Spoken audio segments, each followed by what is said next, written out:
This is the Roots and All podcast, and I'm your host, Sarah Wilson. Join me as I talk about all aspects of gardening with some of the top horticulturists from around the world. Hello and welcome to this episode of Roots and All. This week I'm chatting with New England-based horticultural therapist and master gardener Erik Keller, who's also the author of the book A Therapist's Garden, Using Plants to Revitalise Your Spirit. Over 20 years, Erik has worked with thousands of people of all ages and types, using horticulture and therapeutic techniques to help them deal with physical, emotional and mental challenges. Erik talks about using an outdoor space as a place for therapy and learning, and about the downs and ups of bringing horticulture into people's lives as a way to heal.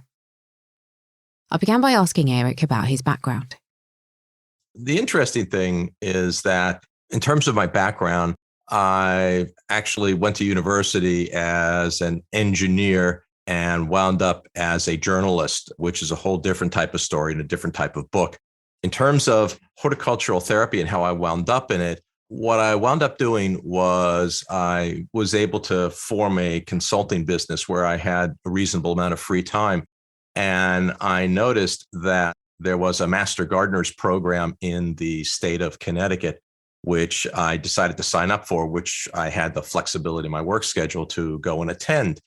And the first thing I wound up doing is that you have to do a project with a various type of community group. And my first project wound up refurbishing a greenhouse at a girls' basically prison. It's a juvenile detention center for girls between the ages of 13 and 18 in the pre-adjudication stage of going to court. So these were girls who were basically in a very prison-like setting. And they had this greenhouse that they didn't know what to do with. And I came in and basically showed them how to propagate plants and grow flowers, and we cleaned up things.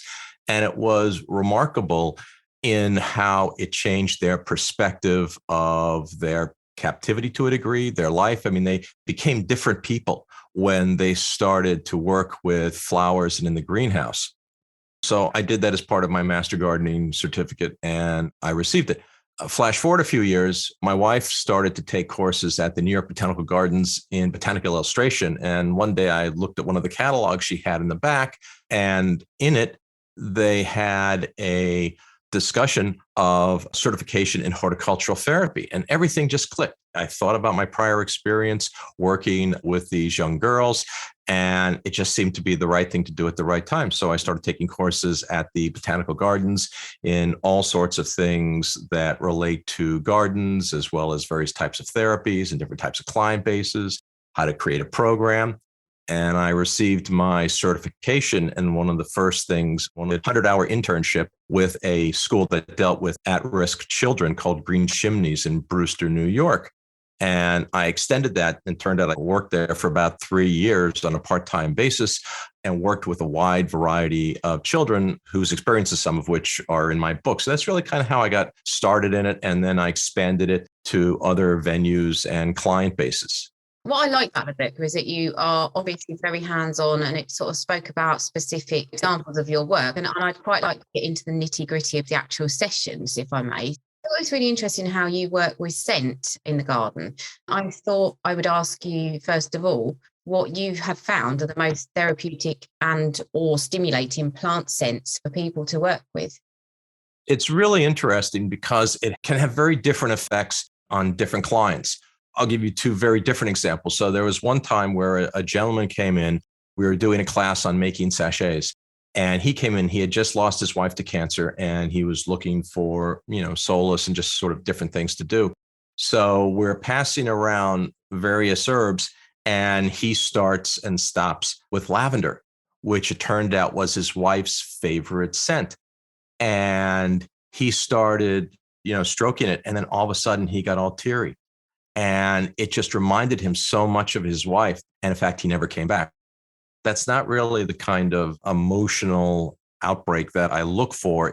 Flipping this on a different way, one of the things that I found was that there was a woman, perhaps a few years later, she was undergoing cancer treatment. She was very pale. She had a kerchief on her head. So she comes into class, and again, it's another class where we're dealing with aromatic herbs, and the herbs are being passed around to her. And she suddenly starts to smell some of the herbs, and she alights with pleasure. She says this is the first time she's ever been able to smell for a year or two. It was a transformative experience for her. So it's just amazing. And she just was like happy and incredibly elated the whole time because she was able to do something that she hadn't been able to do for years. We have classes typically between 10 and 15 clients a sitting. So again, it's just sort of this wonderful transformative experience. And I planned the gardens around Ann's place, which is the cancer facility, which I manage right now as the horticulturalist and horticultural therapist.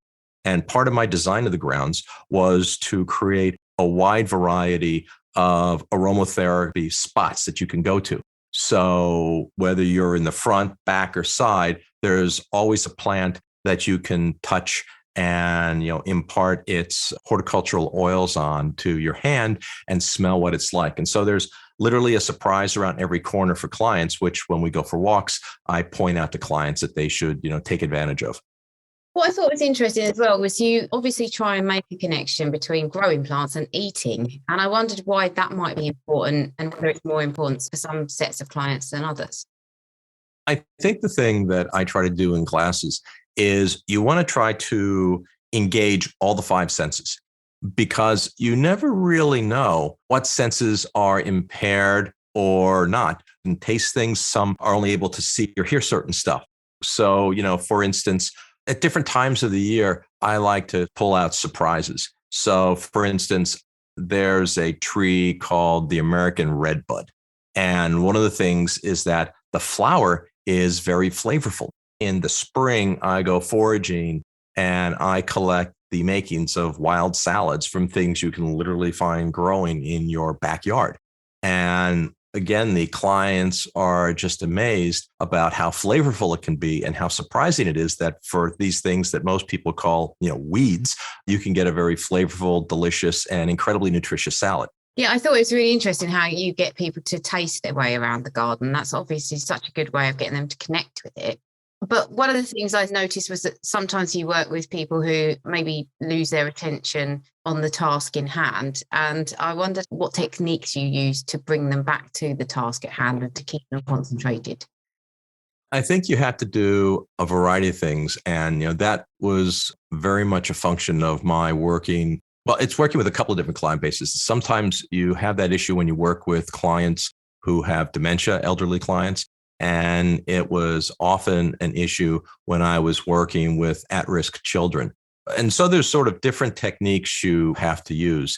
With the children, sometimes you have to try to do things in a different order to make them think about it in a different way. So rather than a certain rote where you may have something that goes 1, 2, 3, maybe you change it as 3, 2, 1, so that they will think that they're doing something different and won't become bored with it. Other times you may switch tasks. So let's say instead of them digging a half-inch hole and separating them every inch or so with a stick and then having me give them a seed that they can plant, maybe we switch roles. So maybe I'll do that and then they'll hold the seeds.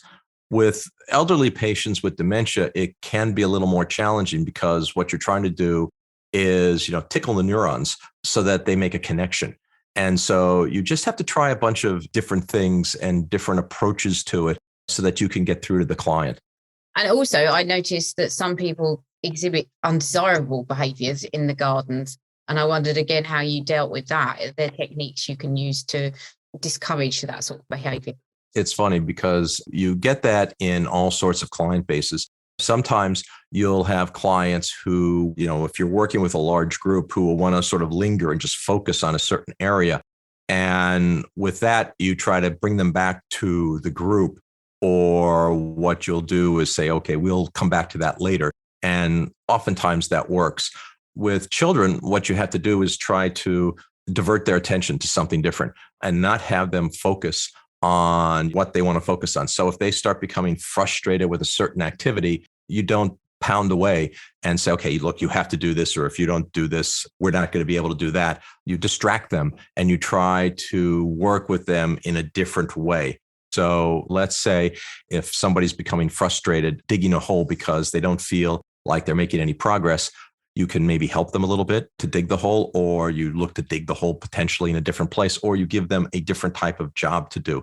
Sometimes they just need to step away. Sometimes you say, hey, why don't you just do me a favor? Can you go over there? And I need a pair of gloves. Could you go get me the pair of gloves? And so just sometimes that simple distraction, which will be a minute or two out of the activity, is enough to make them sort of reset their emotions. And then you could get back on track.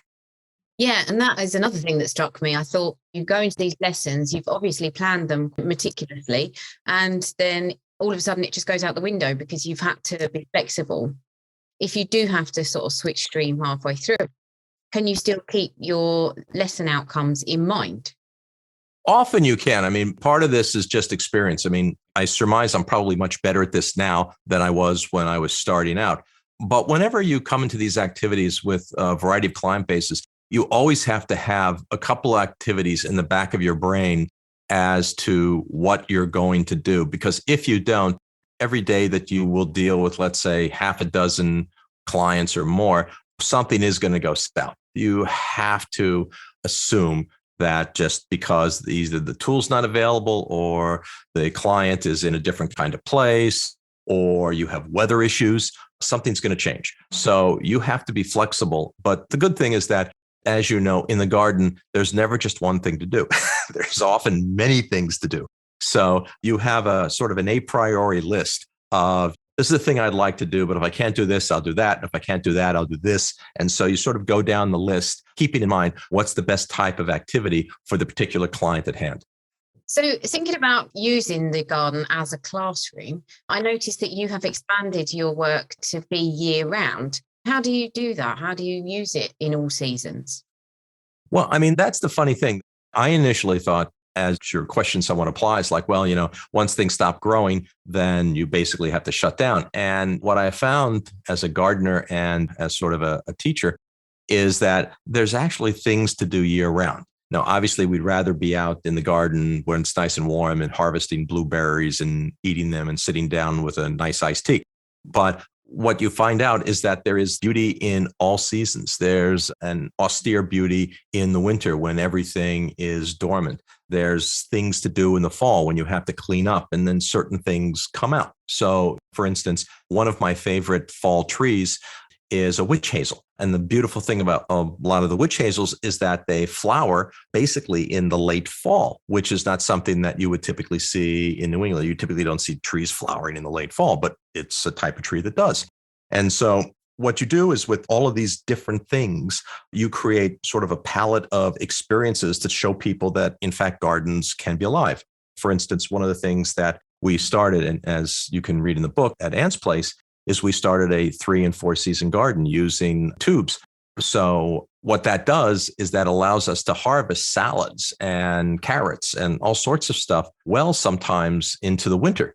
And in fact, I've been pulling salads from our garden since the last month and a half has been kind of dicey because the temperature has gotten down to, in a couple of cases, 0 Fahrenheit, which I guess is minus 20, minus 15 C.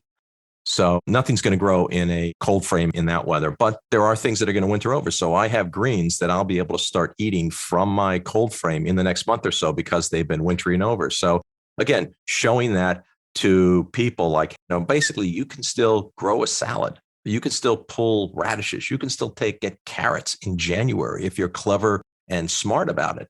Again, people are amazed by that. And again, it brings them into the garden versus saying, well, it's just time to put my feet up on a sofa and not think about the garden for another 3 months. I can see the benefits of physically getting out in the garden year round, but I did wonder as well whether witnessing the seasonal changes might help garden users to deal with their personal issues and relate their circumstances to the garden. Does that happen? Do you see that happening? Sometimes. I mean, one of the things that I've been doing in my Zoom classes is having everybody kind of reflect on what they like or what they don't like in the seasons. Right now, my clients are really wanting for spring to occur. I mean, they're tired of the snow. I mean, we're 3 weeks away from spring. And so they're really sort of tired of it. Though you have a few who say, I like the cold weather. I like the austere beauty. I like going out to park. Nobody there and just a beautiful silence. So what I try to do is show that they all have value and beauty in certain ways. And you should open yourself up to appreciate that. Thinking about the therapy side of it, does it work for everyone, or are there people who just can't engage with it, don't engage with it? Oh, absolutely. You have to at least have an indication that you want to do it. I mean, if you hate the idea of gardening and getting your hands dirty and being around bugs and stuff like that, you can't do it.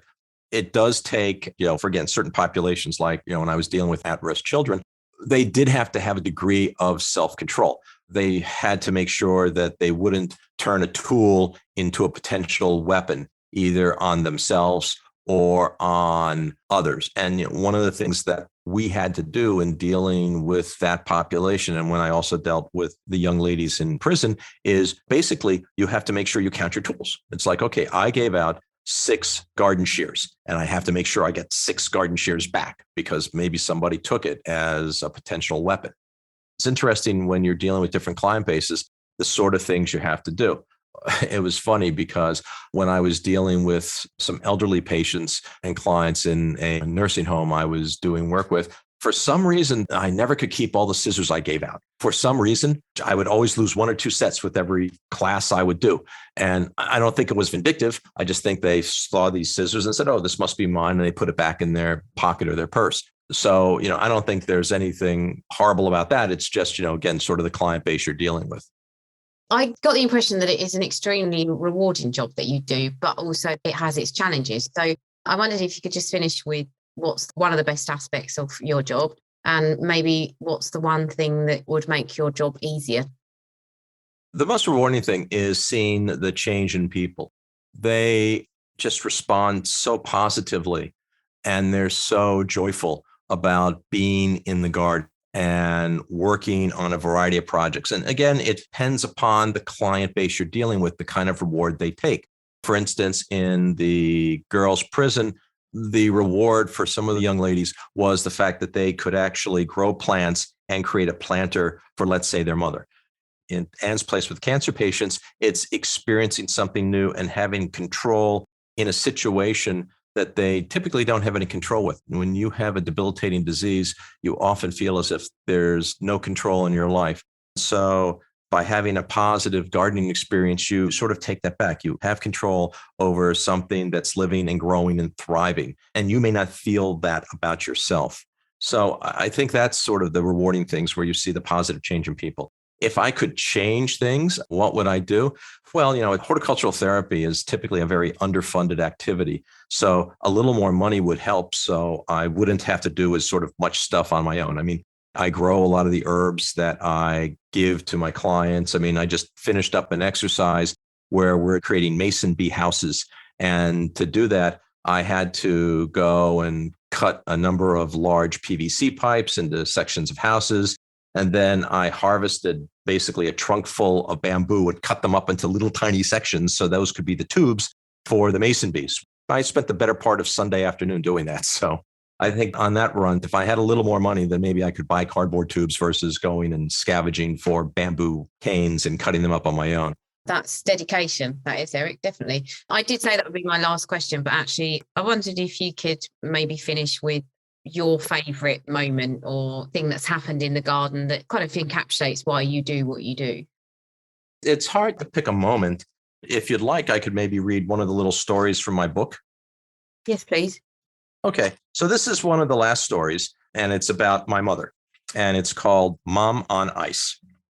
An ice storm arrived the other day, and it has been unusual in its persistence. Typically, when such weather events occur, we receive a slight layer of ice that disappears as quickly as it forms around branches, along walks, and on fencing. But an unusual chill is causing this 1/4-inch plus coating of ice to remain for days, affording me time to appreciate its beauty. Everything on the ground is covered in an undulating sheet that crackles intermittently, sounding like dry cereal crunching in your mouth as I walk upon it. But no footprints remain behind me. The pointy, crystal green blades of grass continue to stand firm as would stalactites in an underground cavern.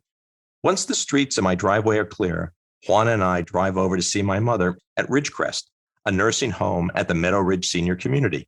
We arrive just before lunchtime, and she is getting ready for the day. She gives us a big smile as the nursing aide combs her gray hair, making it neat. "I didn't expect you today," she said. "What a wonderful surprise." "We would have come yesterday, but the ice storm kept us at home," I reply. "What ice storm?" Juan and I point to the window in her room, letting her see the rhododendrons sagging under the weight of ice. Beyond is a white lawn that shimmers as the sun reflects on the icy crystals embedded on the surface. I can tell that my mother would like to see more. Comfortable in her wheelchair with a red plaid wool lap blanket keeping her warm, we wheel her out of the nursing area toward a hallway with large windows and a view of trees and bushes. Stopping in front of a glass double door, my mother is in awe. A weeping cherry has become a drooping crystalline figure with tiny shards of ice beneath it. A row of black chokeberries is topped with ice, while a nearby crabapple tree displays pendulous fruits encased in ice, looking like tiny jeweled red teardrops.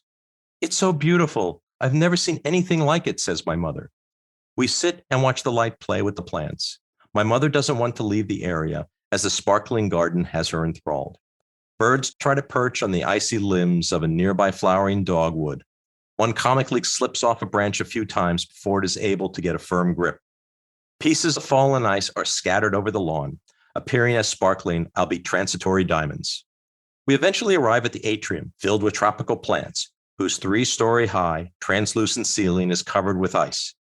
Suddenly, without warning, sheets of ice slide downward, sounding like marbles bouncing on the floor. Initially worried, my mother is calmed when we point out to her what is happening. She looks upward and then sees for herself the ice move. Next to her wheelchair, a small indoor waterfall splashes into a pond holding ornamental carp. The air is thick with humidity as the trees and undergrowth pump out oxygen. She takes in a deep breath and a smile comes to her face. "Can we have a cup of tea?" asks my mother. "You bet," I reply, heading off to fulfill her request. As I fill a cup for her and I look back to see her with her head tilted toward the sky, watching and listening for the ice to fall. This was one of the last times I saw my mother alive before she succumbed to COVID-19 in spring. Hasn't there been a lot of sadness over the past couple of years? It's been said before, but thank God for gardens where many of us can find solace. Erik shows a stoic nature through his writing, and his book is not at all downbeat, but there is clearly an undercurrent of sadness running through it, given the nature of his work and the situations the people he works with often find themselves in. But there's also much hope and a sense of spiritual enrichment that makes it uplifting. Thank you to Erik for being on the podcast and sharing the piece from his book about his mother, who's a central character in it. Thanks to you for listening too. Here's Dr. Ian Bedford now, talking about protecting your plants from those bugs who might want to eat your harvest before you do. Alongside shrubs, trees and ornamental plants, many of Britain's 23 million gardens are perfect places for producing some homegrown fruit and veg. And with so many obvious benefits, it's certainly worth having a go if you're not doing it already. Particularly since nowadays, there's many varieties available that have been produced for different growing methods, particularly within a home garden, whether it be in a pot or container or in a large open bed. Without having any prior experience though, there's likely to be a few challenges to overcome, so it'll certainly be worth seeking a bit of advice on what the plants might need in regards to soil type, watering, feeding and the level of sunlight they're exposed to. It'll also be worth finding out what creatures might consider your plants as their food, and how you might be able to protect your plants from the damage they cause. But realistically, that shouldn't be too difficult, since homegrown produce will certainly be much simpler to keep an eye on than commercially grown crops, and so potential problems could be averted or dealt with more easily. So by recognising the creatures that we'll call the plant pests when they first appear, and knowing a little bit about their life cycles, we can decide on a suitable method for controlling them, which for homegrown produce will always have the option of being chemical free. So, using cabbage as a good example, it'll attract many different pests that'll feed in different ways and on different parts of the plant, such as the leaf munchers, the butterfly moth larvae, leaf-mining flies, and flea beetles, all of which could be blocked from accessing the plants with suitable nettings. And the sapsuckers, the aphids and the whitefly that, although finer netting might block their access to the plants, infestations could be removed with a soap-based spray.